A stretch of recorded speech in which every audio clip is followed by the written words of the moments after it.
was a really interesting guest. This is Breaking Free the Personality Prison, Eric G's mission to help you discover your true self. The show exists to transform your life and business through conversations that inspire, equip, and uplift. I connect busy people to powerful voices, authors, leaders, and world changers you need to know. What if everything you've been told about who you should be is wrong? Eric G believes we're living in a world of personality conformity, where society forces us into predetermined boxes and labels our authentic differences as weaknesses.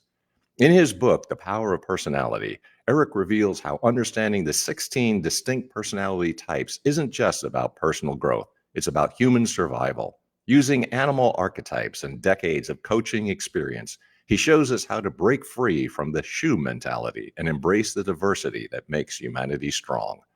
Eric is a life coach and writing coach with over 20 years of experience. He is the founder of Utopia Creative and creator of the Utopia Project Personality magazine.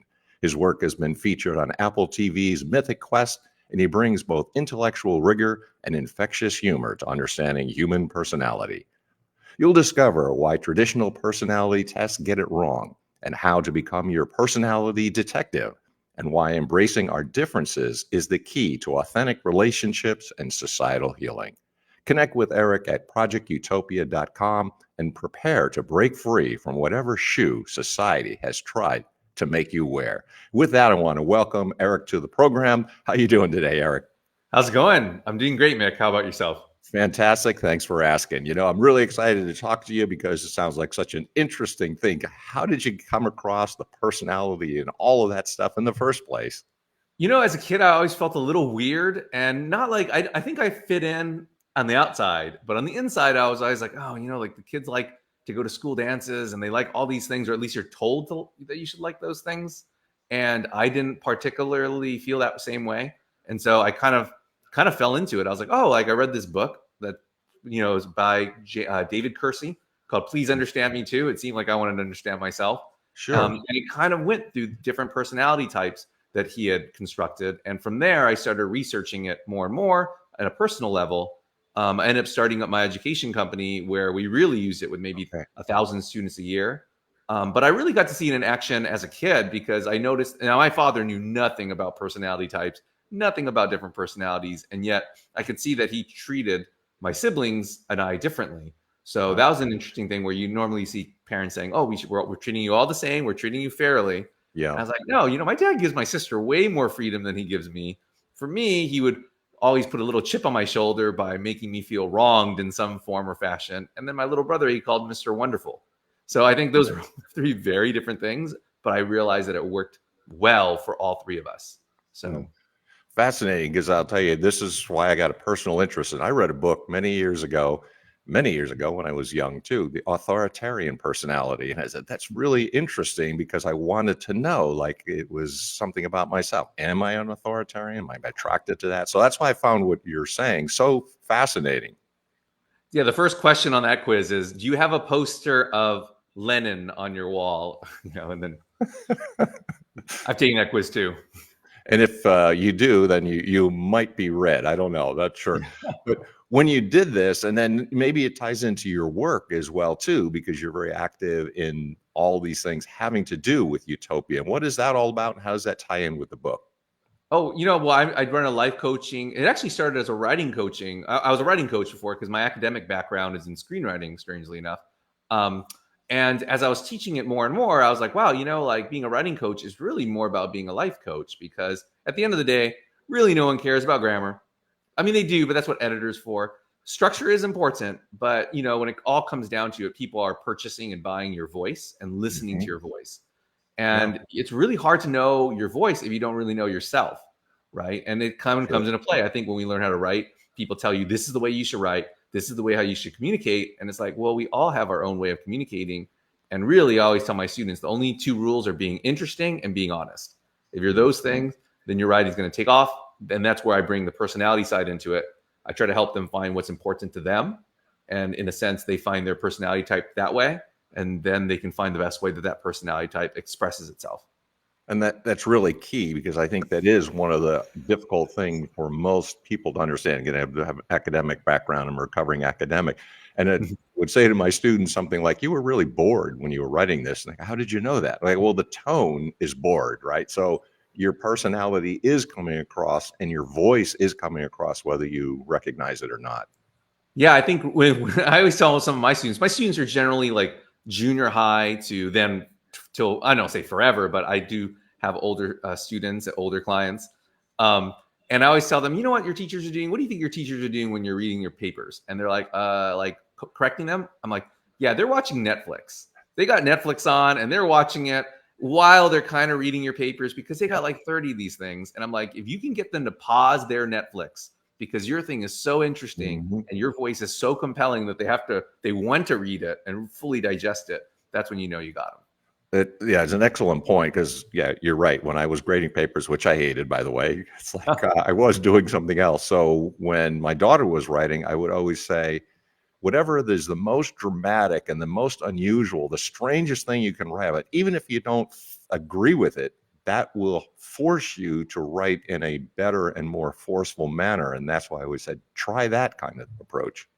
Oh yeah, no one wants to read a script about the village of the nice, happy people, right? There's got to have some kind of tension and conflict, and I think bringing our voice to the picture really helps build up that drama.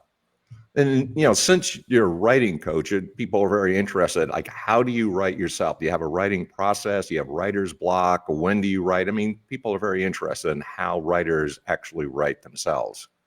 I tend to write in bunches. I'm not great in the morning for anything, really. So I'm not a morning writer. And I know Stephen King tells you to write nonstop. I tend to work best in the afternoon and night. And I'll write in bursts. So I need like a certain amount of time. I'm not someone who's like, I can spend 1 hour every day. I kind of have to get warmed up and get into it. But I know everyone's process is different. That's just the way it works for me. I'm like, okay, I'm going to write for these 3 or 4 hours because as you mentioned, Utopia, I own a creative space here in Los Angeles where that's what people come in to do. They just come in to like focus. It's not like a library, it's not that quiet, Yeah. but there's ideally a great amount of creative energy that's made there. And so then people can kind of feed off of that, kind of like going to the gym. And then, since you're a creative person, maybe this is an easy question for you. It's a softball question because a lot of people struggle with writing, but creative people tend not to because they are so creative. Does that work for you, or what's your process like? Yeah, I hate to say it's easy because it's never easy, right? I've been to things where writers are like, oh, I just sit in the bed and every hour I feel inspiration and then I write a novel. I'm like, well, no, it takes some more work than that. I think I do feel for me a lot of the work is done when you're not even writing, right? Strangely enough, when I'm in the car and zoning out, um, that's when a lot of the thoughts pop in my head. And the hardest part is just, I got to remember this. I got to remember it Mm, because when I sit down in that 3 or 4 hours, that's when I'm going to throw all that stuff in there. yeah. So I do feel like with creative people, I think the creation happens 24/7. So it's like that flash of insight that's maybe kind of Zen type of thing, right? It just comes to you at some point. Yeah, and then once you pick that up, then you just roll with it. Then it's like surprising how much writing you can get done. But then once again, when you're stuck, that 1 hour might take an hour or 2 hours to write 2 sentences. But if you get on that roll, you can write. It flips, right? Yeah, and I've heard some writers and songwriters have said this too. That's sort of like having their antenna out. And what you had said about capturing those ideas is really key because the story is Paul McCartney came like in the middle of the night for one of his most famous songs. I forget which one, but he woke up in the middle of the night and then said, "Oh, I got to start writing this song down." So it can be a flash of insight virtually at any time. Yeah, I mean, it's one of those things you can't control, but I guess that's why they call it inspiration, right? It comes from inside, and you can't control your inside sometimes. Yeah. And like when you think about this, I mean, we're like to interest and dig a little bit into the book itself. So there's personality types and you're a personality detective. Could you tell us about the content of the book itself? Yeah, I mean, I think what sets my book apart from other personality type books, and of course I've read a lot of them, and I say that there's 16 different personality types, so I think that number is going to be familiar to people who are into Myers-Briggs, but the way I go about diagnosing that is different. I split people up into four, I call them packs because my 16 personality types, I use animal symbols. Yeah. And so within the four packs, each one has a different core value, and I think that core value is a lot bigger than we often think. I think when we think of differences in different personalities, we assume very superficial things. And I'm always telling you, no, it is more than just being structured and versus being flexible. Like it's a lot more than that. It's like these packs value very, very different things. Whether one is valuing safety and security, the other one is valuing excitement, one valuing self-knowledge, one valuing information. Those are very different things. And I think that's how I kind of go separate people into 4 different packs. And then within those 4 packs, there are 4 animal personality packs. 4 times 4 obviously makes 16. Well, the last time I checked it, so Yeah. I I didn't. wasn't a math major, so I don't know. Yeah, me neither. So it's like my simple math. Keep it simple, stupid. As they say, it's true. So how did you come up with this particular notion? I mean, was this something, that flash of insight, or with a lot of books that are out there, how and why did you say I'm going to differentiate myself? I think it really came from that conflict that I felt in the beginning where I was like, wow, like it does seem like everyone values this thing. Now, I came to find out that it wasn't. It was just that because what I realized was about half the population do fit into one of those personality packs because they're not equal. It's not like 25, 25, 25, 25. It's like 50% in just one. And it's the one that values safety and security. So when we think about all the values that get often thrown down to us in school, like, what do they say? Always do your homework, do it by this time, have an organizer. If you get good grades, you're gonna have this linear path to success because I think people like that notion of like certainty, right? But I realized it's only about half the population that values that, and I started to see that when I was own my own education company, that I could see like, about half the students were kind of like cautious and rule following, and I think we need to know that there are other types of personalities because I think we can grow from the push and pull from each one. And I think it's dangerous when about half the population is one type because then everyone feels like they should be that type when it's not particularly healthy. And that definitely, I like to unpack that idea a little bit because I do see that what you're saying is more of a social impact as well, too, because if 50% of the people are in one category and the other people don't, that's why I think you can make the point of, well, where do we fit? Because we don't seem to fit into everybody else's view or shoe, as he put it, like everyone else. Yeah, I mean, it goes through anything as far as even academics. I was actually having a discussion with someone where they're like, wow, really, it's, if you told people, you don't always have to go to school and you don't have to go to school like right away, right? Like after you graduate high school, you don't have to go to college right away. Maybe you can work, maybe you can do other things. But I think sometimes if you have 2 gatherer parents, of course they want their kid in a safe environment, an environment that they think is certain, that they're certain to have a job after. Anyone who's graduated from colleges knows that that's not a certainty to have a job waiting for you.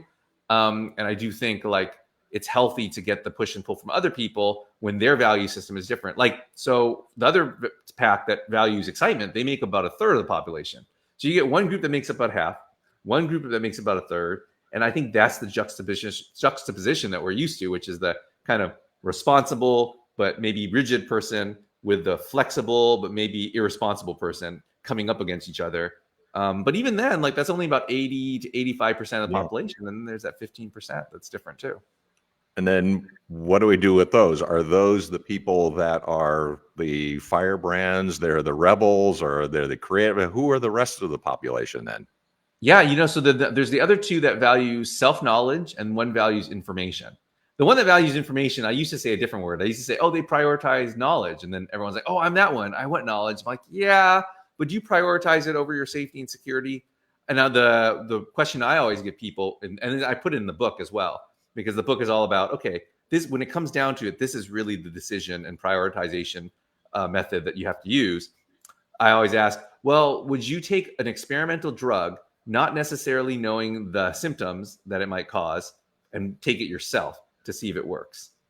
And I'm not saying that certain types that like information will always say yes to that, but they might think about it. They might ask me questions like, well, what is this drug going to cure? Is it going to cure cancer? Is it going to be able to like do something really amazing? Then maybe I will take that because I want to see if it works. Versus the safety and security people will be like, hell no, I am never going to do that. That is not on my list of things to do. So I think it's that prioritization that's super important to understand.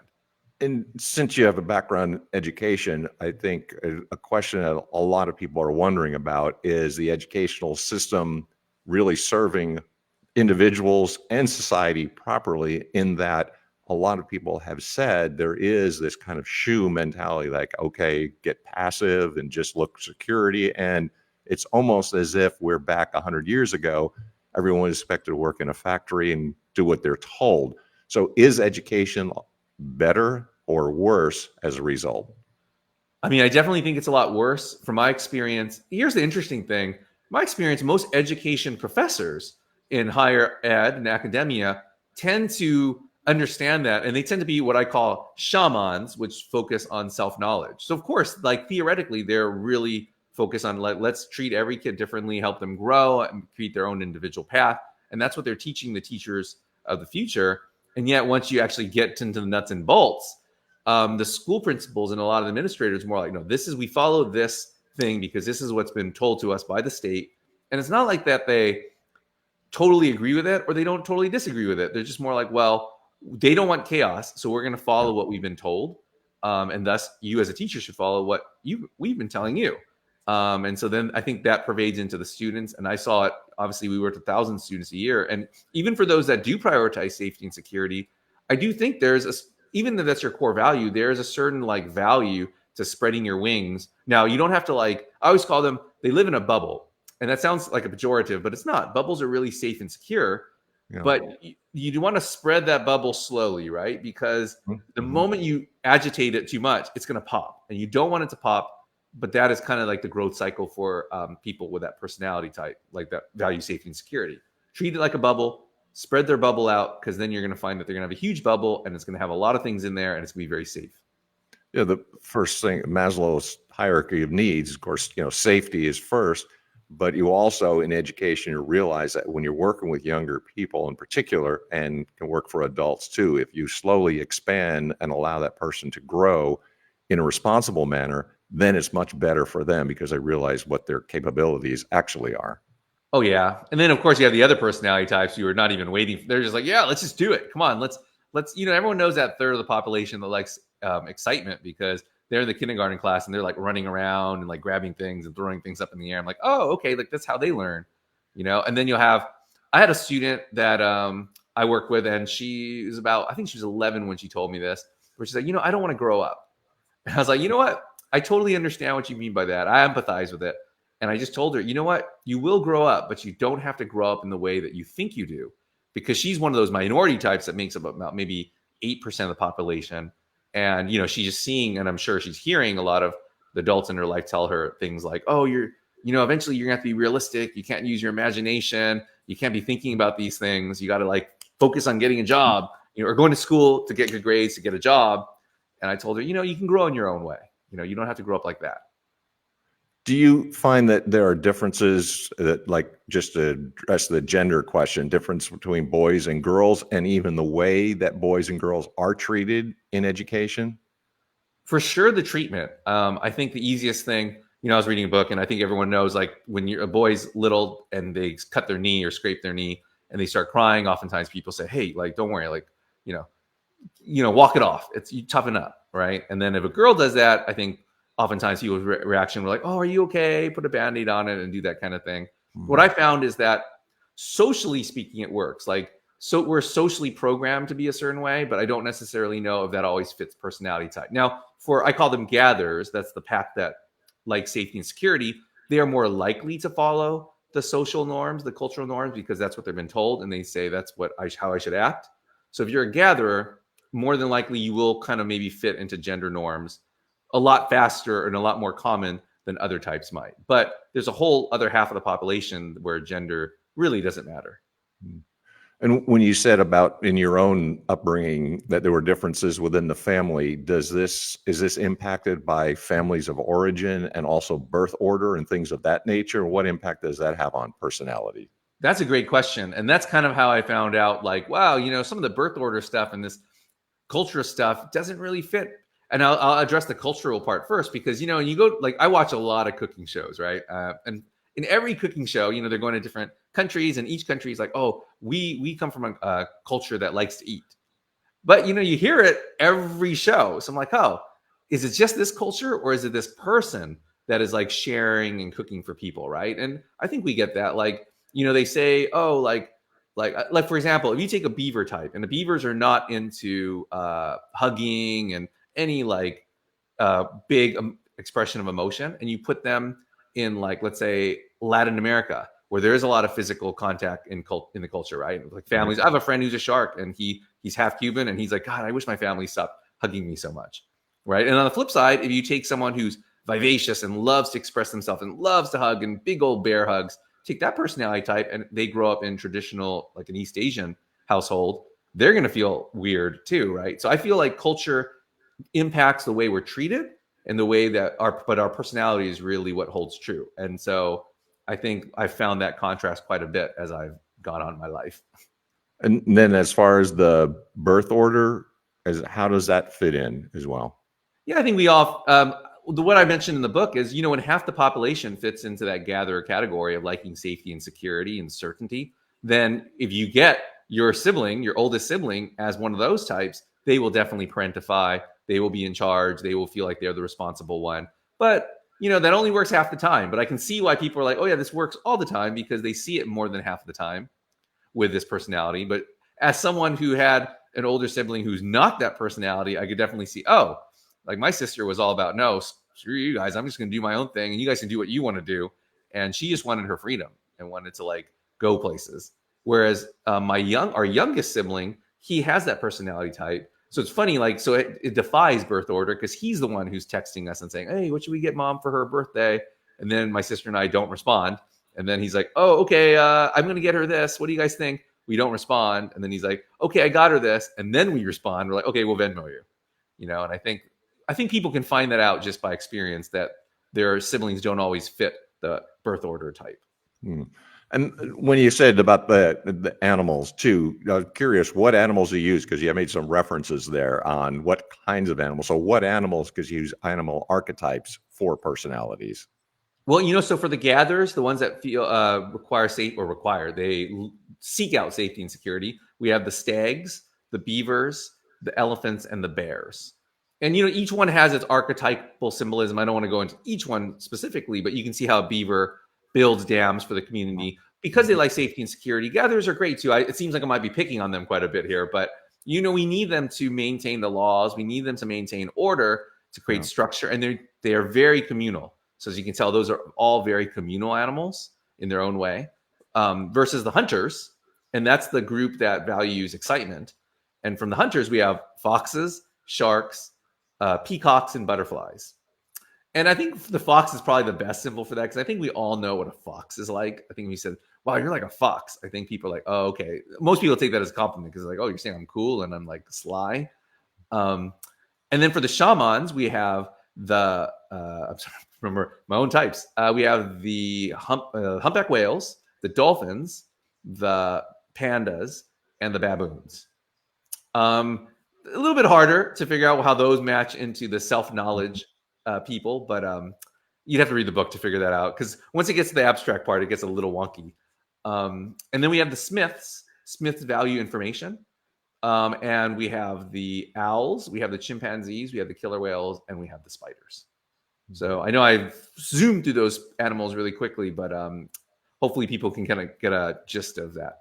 Well, we got to get the book. I mean, obviously, yeah. But it's like 4 and 4. So I mean, at least we get the outline so that people can grasp it, and then you can dig down into getting the details of it as well. And then what's in the future here? Like, where do you go from here? Is it part of what you're doing in your project? You have more books in mind? Where do we go? Yeah, I think the next one would be, so my book is focused on teaching people to be the test, right? It tells them the methodology. And by the way, I hope it's a fun, book. Like I use a lot of pop culture references, because I feel like that's like the best way to understand things is, if you're not going to use people and relate it to people in your life, at least know pop culture characters, because they'll be like, oh, okay, like I can see that this character acts a lot like this character, or that when these two characters have these separate personalities, they're going to like butt heads, right? And so the book teaches you to be that test. And I think the next book will be a bit more prescriptive, because it'll be like, well, now that you know what personality type you are, then, how will you relate to these other types in like maybe romantic situations? Because that's generally the question people ask me. It's like, okay, now that I know I'm this, who should I hook up with? And I'm like, well, it's a little bit more complex than that. And so I realized, oh, that should probably be the next book.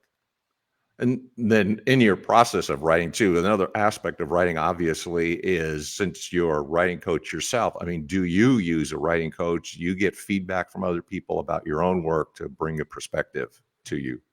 Yeah, I always felt a feedback group as extremely helpful. So having a group of writers, and by group I mean, I was part of one, and it was about maybe 5 people.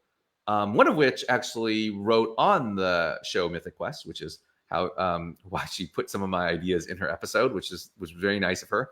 And she changed the animals to make it funnier.